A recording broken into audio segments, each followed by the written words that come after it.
চলো ঝটপট সন্ধ্যের জন্য বানিয়ে ফেলি চকলেট কেক। আর এটা কিন্তু আমি বানাবো এয়ার ফ্রায়ারের মধ্যে, আর আমরা যে কাপে চা খাই সেই কাপের মধ্যে কিন্তু বানিয়ে ফেলবো। তো 2টো কাপ নিয়েছি, তার মধ্যে দেখো 2 টেবিল স্পুন করে আমি দিয়েছি ময়দা, মানে একটাতে 2 টেবিল স্পুন, অন্যটাতেও 2 টেবিল স্পুন। এরপরে 1 টেবিল স্পুন করে সুগার দিয়েছি, 1 টেবিল স্পুন করে কোকো পাউডার অ্যাড করে দিলাম, আর দিয়ে দিচ্ছি দেখো 1/4 টিস্পুন বেকিং পাউডার। এটা দেওয়ার পর দেখো ভালো করে একটু মিশিয়ে নিচ্ছি সবটাই। দেখো যে মানে গুঁড়ো জিনিসগুলো আছে ভালো করে সব কিছু মিশিয়ে নিচ্ছি একটা কাঁটা চামচ দিয়ে। এরপরে এর মধ্যে দিয়ে দেবো একটু তেল। তো একটু তেল আমি দুটোতেই দিয়ে দিলাম। দেওয়ার পরে এরপরে আমি এর মধ্যে দুধ দেব। তো দুধটা কিন্তু অবশ্যই বুঝে দিতে হবে যে কতটা লাগছে না লাগছে।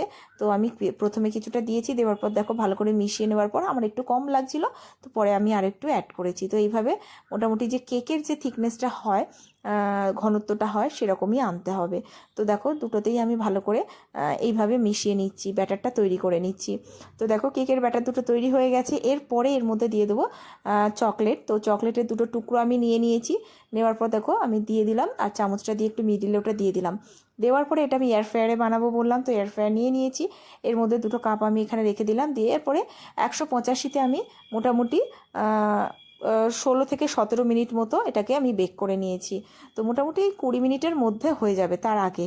তো ব্যাস তৈরি হয়ে গেছে। প্রথমে দেখো একটা টুথপিক দিয়ে আমি চেক করে দেখাচ্ছি। দারুণ হয়েছিল, কেমন লাগলো জানিয়ে। ভালো লাগলে কিন্তু অবশ্যই পাশে থেকো। এই ধরনের অনেক রেসিপি কিন্তু তোমরা আমার চ্যানেলে পেয়ে যাবে, দেখে নিও। আর যারা ফেসবুক পেজ থেকে দেখছো, পেজেতেও পেয়ে যাবে।